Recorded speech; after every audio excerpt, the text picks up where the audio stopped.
And peace, peace, peace. Peace,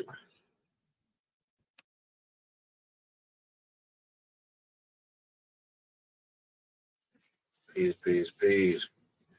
Peace, peace. Peace. This your boy Eric the Man Santos coming with you with another one. I'm doing who is the weak King Isaiah. You know, a lot of people say King of Babylon. You know, some people say King of Assyria, some people say Nebuchadnezzar. So I'm just doing, comparative studies, putting it together so we can see which one it is. Just some good research, that I do every day, man. Every day trying to learn something new. So I got one people that says Nebuchadnezzar could be, some people saying it's Nimrod. So we'll break down, we compare it to the verse of Isaiah, see who it is. So while I get it situated,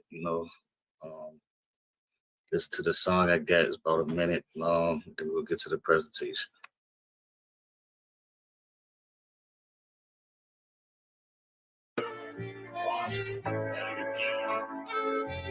Speaking on some things, see so much hate, so much racism, people silently us killing each other.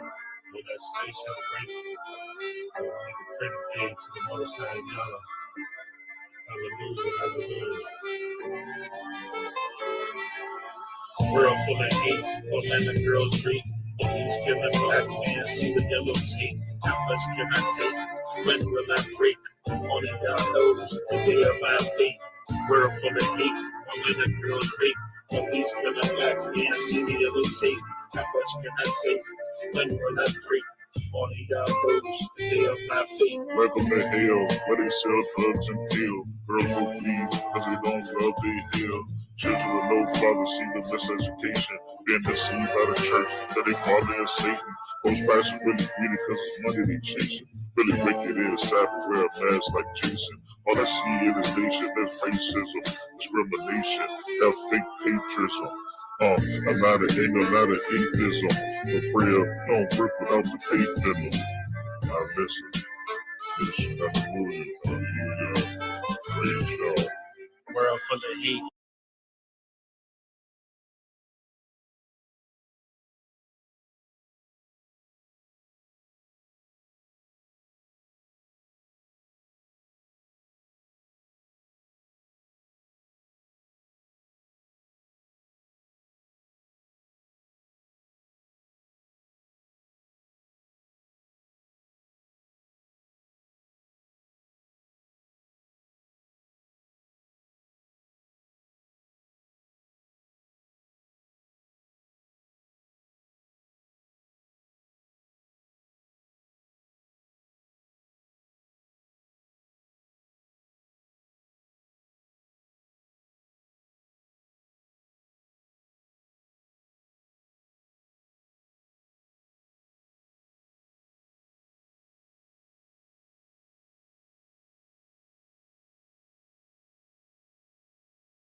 Yeah, let's get to this presentation. Here we go. Who is the king of the list of in Isaiah? Presentation that is popped up. And share. I think this one, that's it. That's it right there. All right.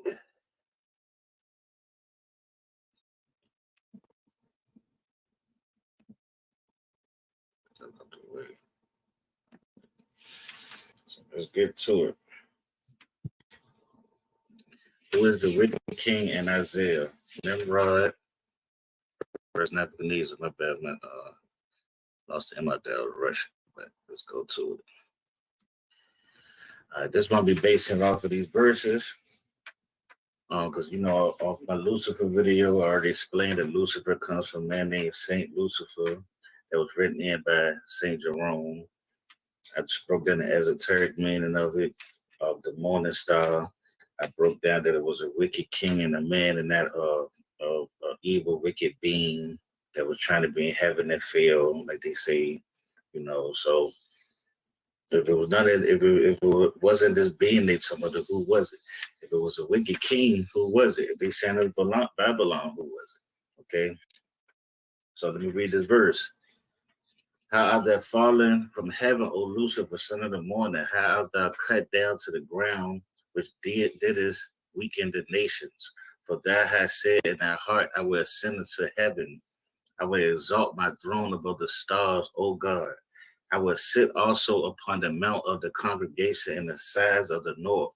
I will ascend above the heights of the clouds. I will be like the most high.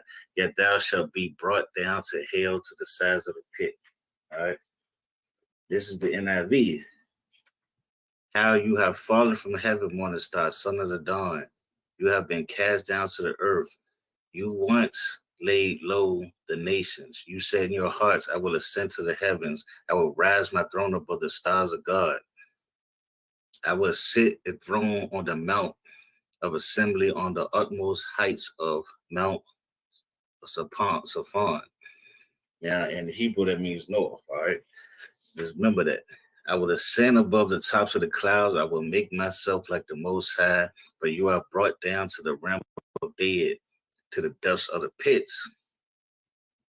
Okay. And then 16 would say, and once you fall, these people will look at you saying, this is the man that weakened the nations. So I'm basing it off of a king who had control of all the many of the nation and many kings, who had them trembling, okay, who was against the Most High, was trying to be equal to the Most High, who crumbled and failed to a point where everybody looked down on him and had shame of him and saying, this is the man that did all this.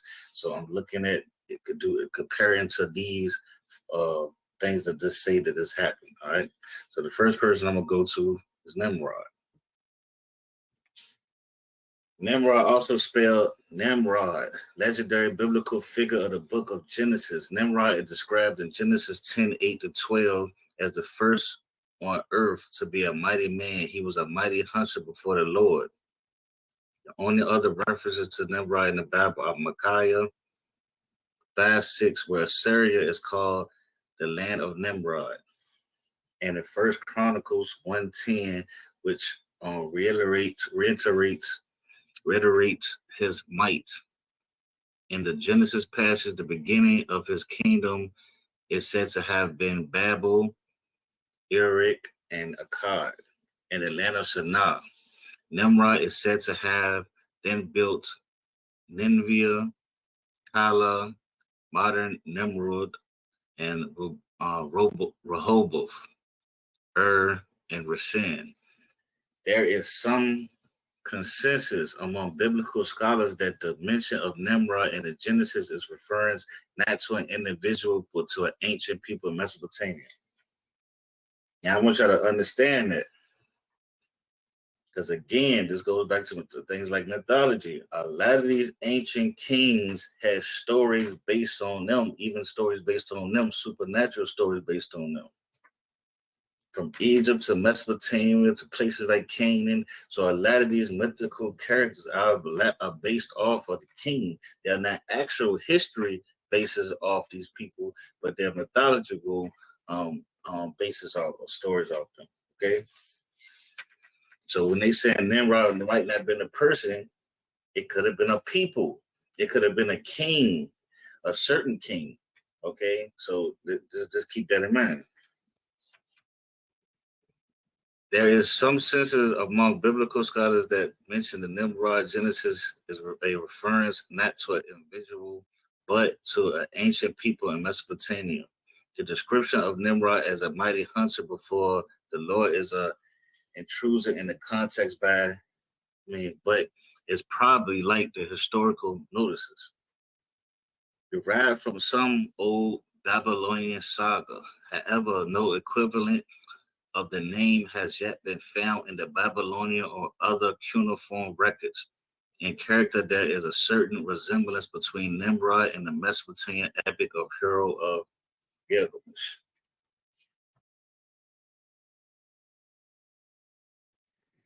And there's some verses about Nimrod. Cush was the father of Nimrod, who became a mighty warrior on earth. He was a mighty hunter before the Lord. That is what it said. Like Nimrod, a mighty hunter before the Lord. The first centers of his kingdom were Babylon, Uruk, Akkad, and Calneh in the Sanaa. From the land, he went to Assyria, where he built Naive, Rehoboth, Calah, and Resen, which is between Navia and Calah, which is the great city. They that see thee shall narrowly look upon thee and consider thee, saying, "Is this the man?" Oh, my bad, I put that verse right there. That's the verse for Isaiah.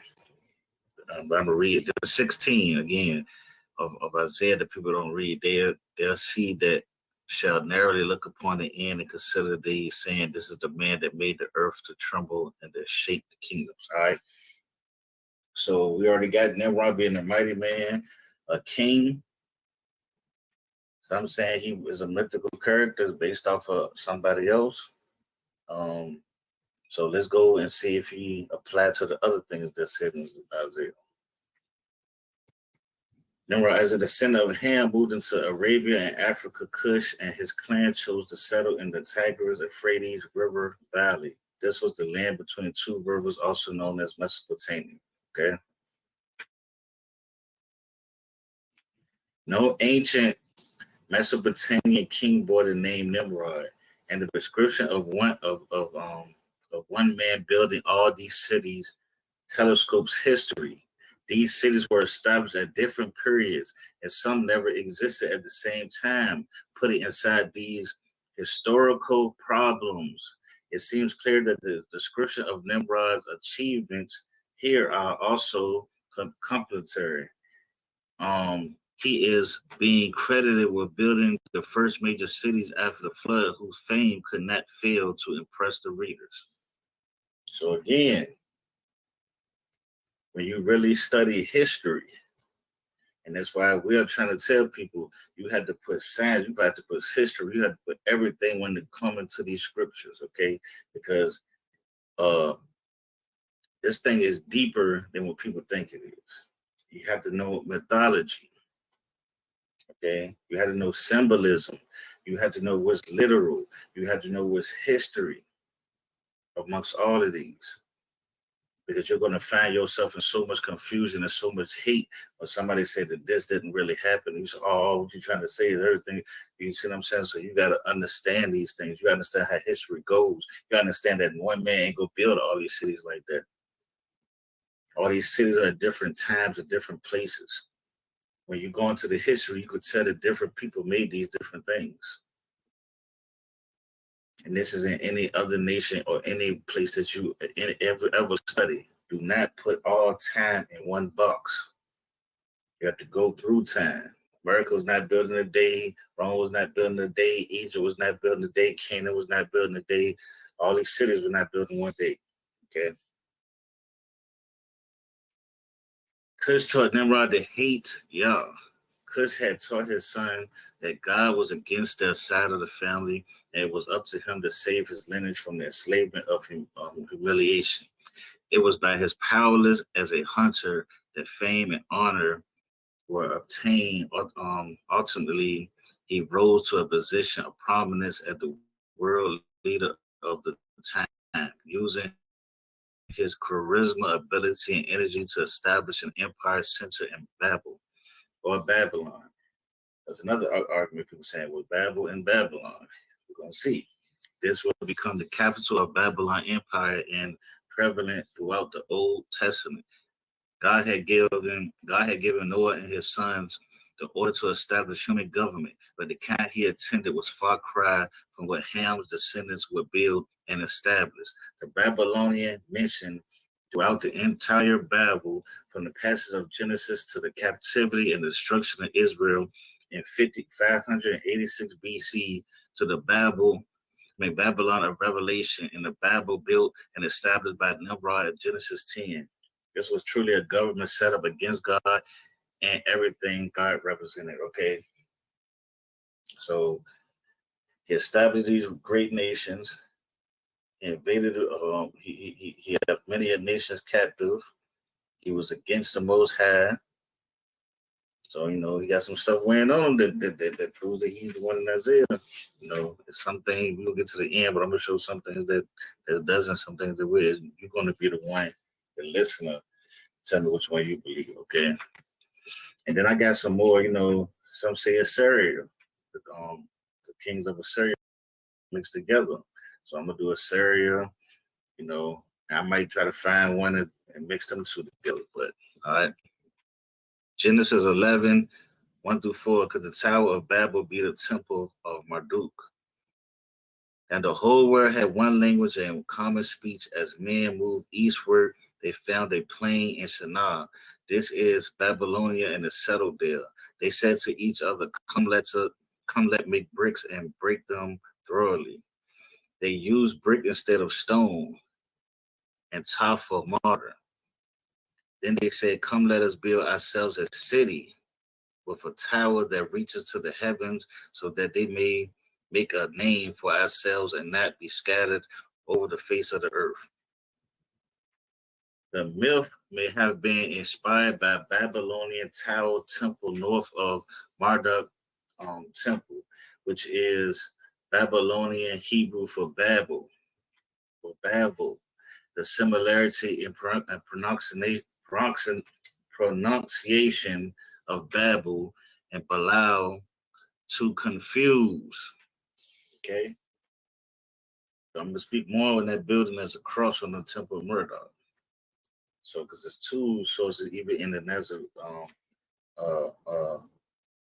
Nebuchadnezzar presentation I'm doing, they speak of this same building, which people know is called the ziggurat, okay? Or was a ziggurat. All right, Babylonian Talmud. And I just went through everywhere, scammer do everything, seeing what some people got certain things from, why people say this. How did they know that Nimrod got killed, where he died from? So I just went into everything that people may not go into. I'm a researcher, and that's what I do. All right. Some rabbis further identify Nimrod with Amraphel, king of Shinar, one of the 4 kings who took Lot prisoner and against whom Abraham went to war. As Nimrod is already identified as king of Shinar, the rabbis concluded that this was an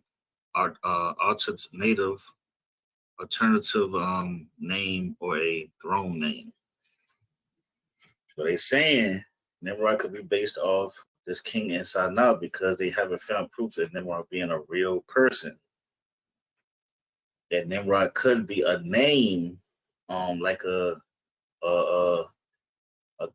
kingship name, a royal name, okay, based off a certain king, or it could be based off many of the kings intertwined. We don't know. All right.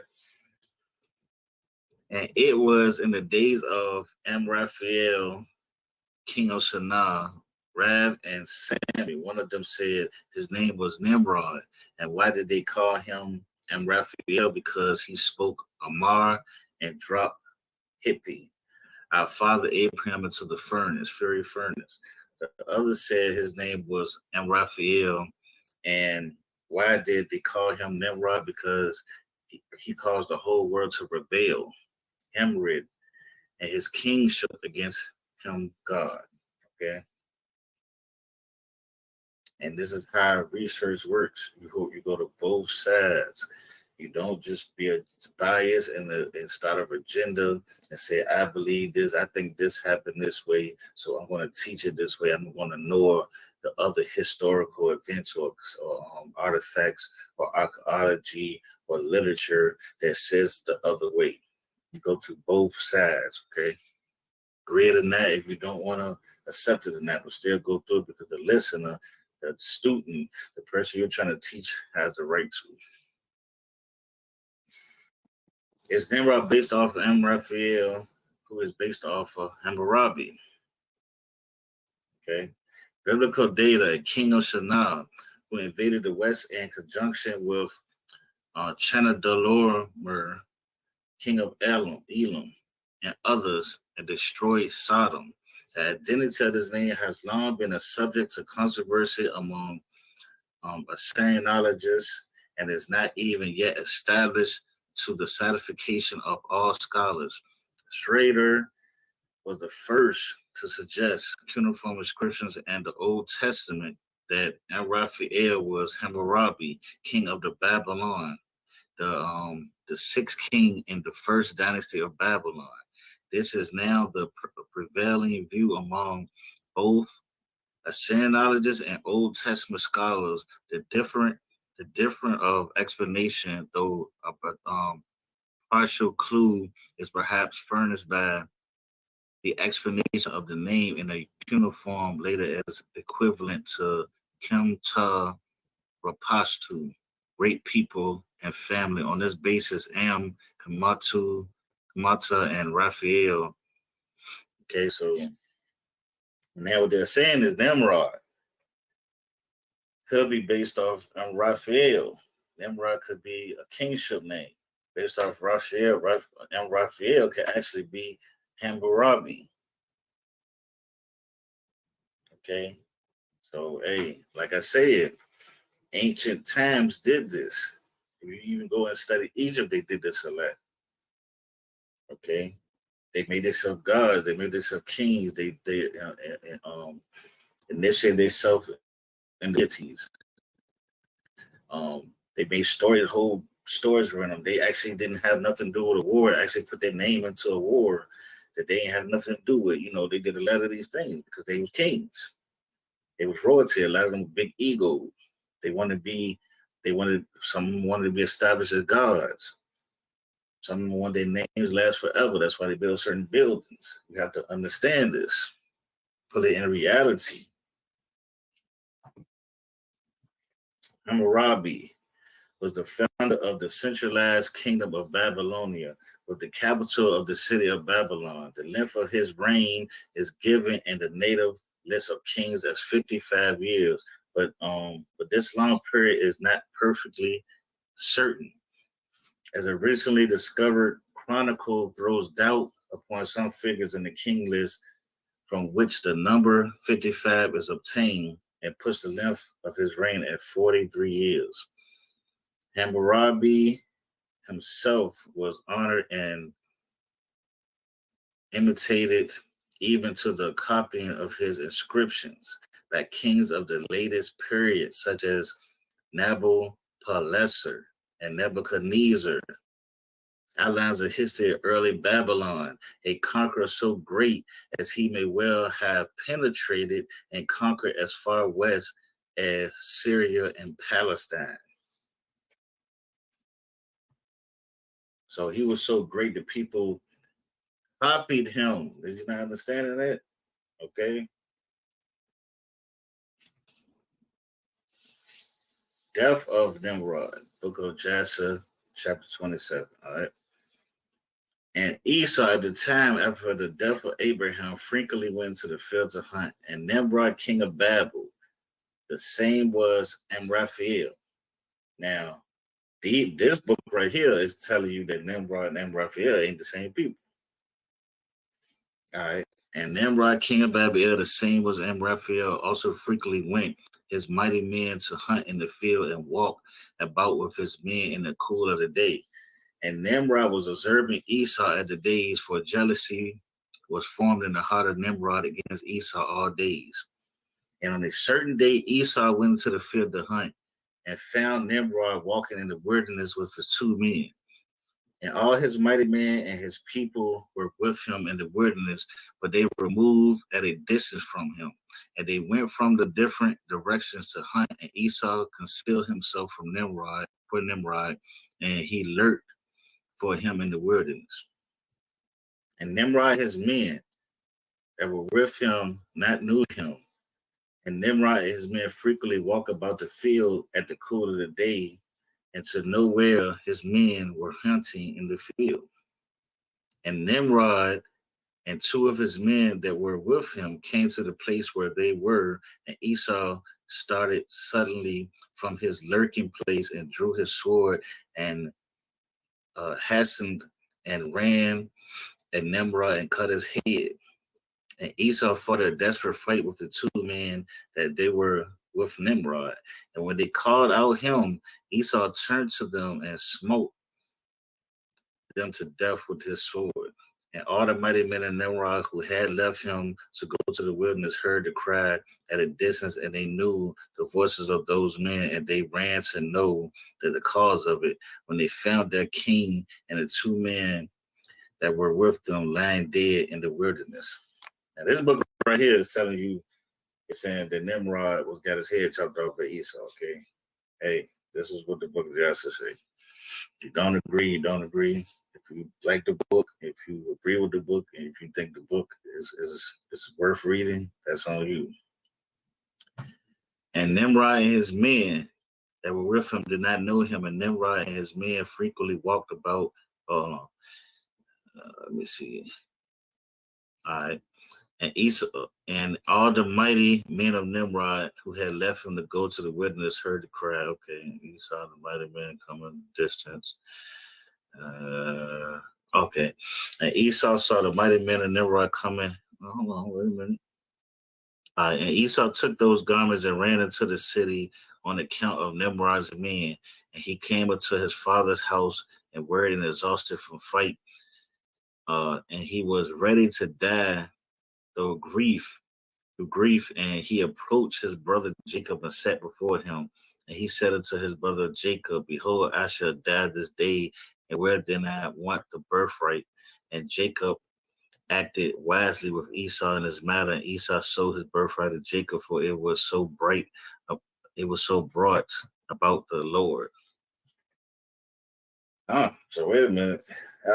So this is what it said, that Esau killed Nimrod, became depressed, thinking he was going to die, and then sold his birthright to Jacob. Hey, that's a new one I heard right there. All right. Conclusion, book of Joshua, chapter 27, death of Nimrod. And Esau portion of the cave of the field of Machpelah, which Abraham had bought from the children of Heth for the possession of burial ground, Esau also sold to Jacob, but Jacob brought all this from his brother Esau for value given. And Jacob wrote the whole of this in a book, and he testified the same with witness, and he sealed it, and the book remained in the hands of Jacob. And when Nimrod, the son of Cush, died, his men lifted him up and brought him in a concert nation and buried him in the city. And all the days of Nimrod lived were 250 years. 15 years he died. And the days that Nimrod reigned upon the people of the land were 185 years. And Nimrod died by the sword of Esau in the shame and contempt. And the seed of Abraham caused his death, as he seen in his dreams. And at the death of Nimrod, his kingdom became divided into many divisions. And all those parts that Nimrod reigned over were restored to the respective kings of the land, who recovered them after the death of Nimrod. And all the people of the house of Nimrod were for a long time enslaved to all the other kings of the land. Okay. That's my take on Nimrod, the wicked king, being a wicked king in Isaiah 14. Similarities: he ruled many nations. He was against Yah. He fell from his throne. Got his head chopped off. He enslaved many kings, right? So there's a lot that he did that would say he could have been, right? Now, the negative part is no claim of him being in Mesopotamia, claims that he was a mythical character based on other kings, claims that he was based off of people, and no evidence of him setting a throne on the north part of Israel, Canaan, so claim a place where Moses rested in the Exodus near Egypt, Mount Saphon. And that's why I did the NIV, because the Mount Saphon said the mountain of the north, so which is Canaan, Israel. Okay, some people said that it's when Israel was coming out of Exodus, and that's part of the place they settled before going into the land. Okay, so I mean, he got three He got three main things, but the thing is, was he a great character? Now, if you want to go to the character he was based off, the Ampharel, and then based off of Hammurabi, then we got to go deeper than that. So now I might do Hammurabi. See, does he fit? And when I do the Assyrians next time, so Hammurabi versus Assyrians, see what that match up. Okay, now let's go to Nebuchadnezzar. Nebuchadnezzar ruled the Neo-Babylonian Empire from 629 to 539 BC, following in the footsteps of his father, Nebuchadnezzar. Nebuchadnezzar was a military leader who became the king of Babylon after fighting off the Assyrians in 626 BC. He was able to form an alliance with the Medes by marrying his son Nebuchadnezzar to Amistis, the Median king's daughter. This alliance is what ultimately caused the official fall of the Assyrian Empire. Nebuchadnezzar built on his father's military success, amazing any remaining Assyrian territories and easily extinguishing and resistance, thus expanding the Babylonian Empire. He is best known from the biblical books of Daniel and Jeremiah, where he is portrayed as the king who stands against God. So that's one thing both of them got. It was claimed to be against God. Okay, claimed to be a Satan, okay, an adversary. Nebuchadnezzar conquered Assyria, Egypt, and Judah, but his most famous conquest is that of Jerusalem, which is recorded in the Bible. Some refer to him as a ruthless, cruel king who destroyed Jerusalem and forced the Jewish people into exile. It is reported that Nebuchadnezzar's destruction of the cities was a fierce, and the fires were so hot that they turned the limestone buildings into lime.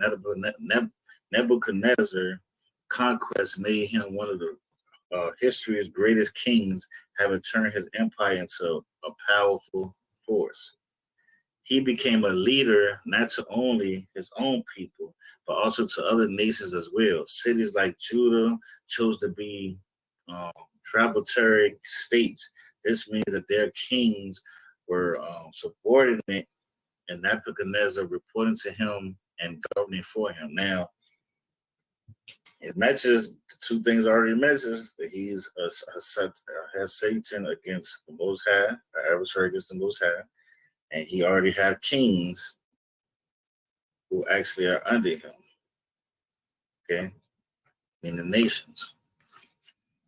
Nebuchadnezzar wanted people to worship gold and false gods, okay? King Nebuchadnezzar made an image of gold, 90 feet high, 90 feet wide, and set up upon the plain of Dora in the province of Babylon. He then summoned the satraps,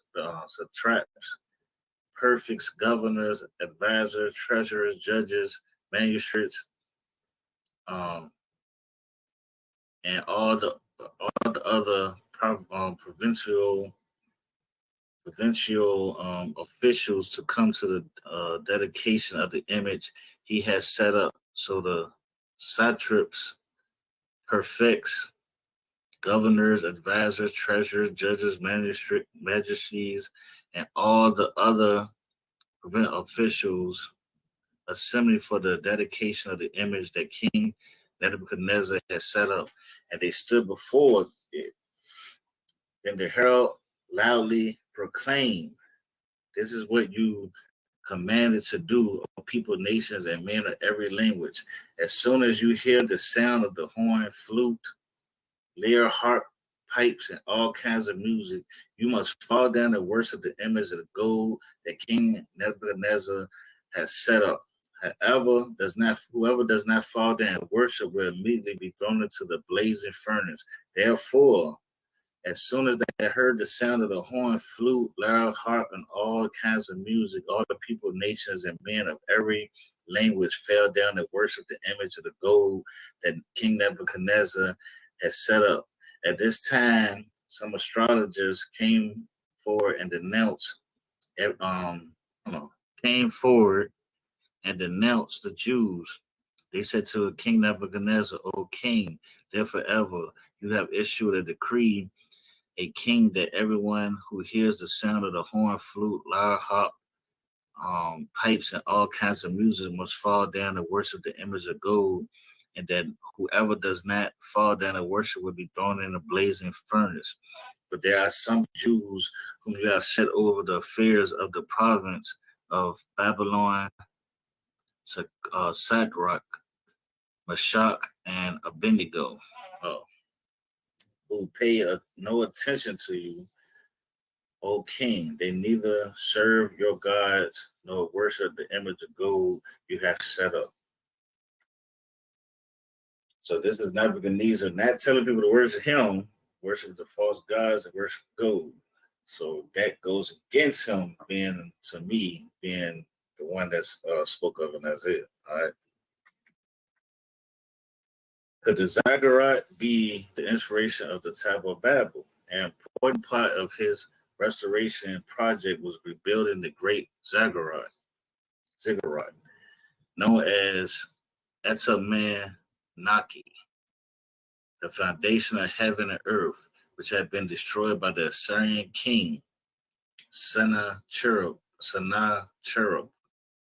along with the rest of the Babylonian rebuilding began under Sennacherib's son Esarhaddon. Under Nabopolassar was completed by Nebuchadnezzar. The Entamanaki with the great rising tower is thought to be the inspiration of the biblical Tower of Babel. Okay, because the Tower of Babel could be what? A mythical story based off of something real. I'm gonna keep pushing mythology because you got to understand mythology when you're studying history, when you're studying these things, even when you break it down to the science. Because when something doesn't make sense or doesn't fit, you have to understand that maybe it could be mythology, okay, or symbolism. Book of Daniel says Yah made Nebuchadnezzar insane. The most famous sufferer of this condition was King Nebuchadnezzar, who in the book of Daniel was driven from a man and did eat grass as oxen. Nebuchadnezzar was the king of the Neo-Babylonian Empire from 605 BC and 562 BC. According to the Bible, he conquered Judah and Jerusalem and sent the Jews into exile. He was also credited with building the Hanging Gardens of Babylon. Nebuchadnezzar was humbled by God for boasting about his achievement, lost his sanity, and lived like an animal for 7 years. According to Daniel chapter 4, when his sanity was later restored, he praised and honored God. Okay. Now listen to this. Although the book of Daniel is a fascinating narrative, there is no outside corporation for the story of the king's madness nor any particular stubborn streak. It is not surprising that a people who felt they had been victimized by this king should depict him negatively in their narratives, but this does not mean those negatives are historical accurate. Nebuchadnezzar in other sources is depicted as a great king who not only restored Babylon to its former glory, but transformed it into a city of light. Under his reign, Babylon became a city which was not only wondrous to the behold, but also a center for the arts and intellectual pursuits. Women enjoy equal rights under Nebuchadnezzar rule, though not completely equal in status by any modern day standard. Schools and temples were plentiful, and literacy, mathematics, and science and craftsmanship flourished, along with the tolerance of the interested in other gods or other faiths and the belief of other cultures. So what this is saying, this again goes against Isaiah, because Isaiah supposed to, and the king of Isaiah supposed to tremble all the kings, wouldn't let people free, enslaved everybody. But this is saying the only really people that were saying that he was a wicked king had to be the Israelites because of the way he was treated them. But to the Babylonians, to certain places, he was a hero because he established buildings, he established power somewhere. You know what I'm saying? So when somebody is wicked to one people, they might not be wicked to others. And that's how history goes. That's how nationality goes. That's how when you've been invaded by people, just like just go to slave trade. It's people that would say, yeah, you know, we was enslaved and these people wicked. Then this might be them nations that helping like the native nations, the African nations, the Europe nations, the Arabic nations that had a part of all these slave trades, they're not going to look the same that benefited off it. Some ancestors might say, oh man, we're sorry for what our ancestors did, but the nations, most of the nations that benefited off the other side of it, not being slaves, but benefiting off and living good and having a nation's flourish, is not going to look the same as the people who was impressed by that nation. Okay, like it or not. The death of Nebuchadnezzar. Nebuchadnezzar envisioned a city which people ever after would view and wonder, and then made the vision a reality. He died peacefully of natural causes in the city and had built after a reign of 43 years, but Babylon would not last even another 25 after his death. All right. My take on him being the wicked king, the similarity considered a wicked king. He was considered a wicked king. He ruled kingdoms and did conquer Israel. Okay. He didn't fall and he didn't establish himself equal to the Most High. All right. So in this round, who I would pick Nimrod, which some would say of Raphael and goes all the way to Hammurabi, right? For right now, because he has more similarities as being a wicked king, still in enslaving all the nations or the nations. I guess you would say about Babel trying to be equal to the Most High, like creating something like Babel, even though we know it's a ziggurat. But again, we can't just base Isaiah off it like it's a real historical event, right? So it might be mythological. So then we got to understand whether it's mythological. So that would mean Nebuchadnezzar could be. Well, I'm just going by the verses that they explain to say what king, because they say it's a wicked king. So is it a mythical story of a wicked king or is it a historical story of a wicked king? That's something we had to, that it's going to be hard to understand until they start finding more things to show that this is that. But as far as me basing it off of Isaiah, I would say it would lean more towards Nimrod or one of the kings of Babylon. Okay. So my next one, like I said, I'm going to try to do Hammurabi, because that's supposed to be who Nimrod really supposed to be based off of, and do the Assyrian kings, because I've seen some stuff about Assyria too that fits it real perfect. All right, so I hope y'all enjoyed.